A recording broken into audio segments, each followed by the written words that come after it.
আল কারিয়া শব্দের অর্থ হচ্ছে বিকট আওয়াজ। আল কারিয়া মানে কি? কথা বলেন, আরো জোরে বলেন। বিকট আওয়াজ।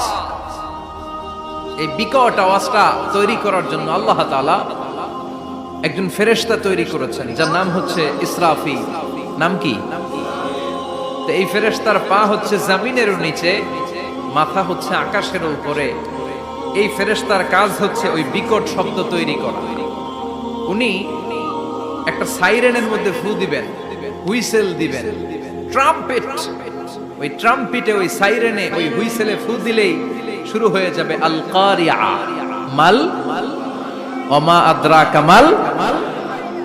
আরবিতে এটাকে বলা হয় আসসুর। ইদা নুফিখা ফিস সূরি নাফখা ওয়াহিদা। যখন তিনি ওই সিংহে একটা ফু দিবেন, সব লন্ডভন্ড হয়ে যাবে, কিচ্ছু খুঁজে পাওয়া যাবে না।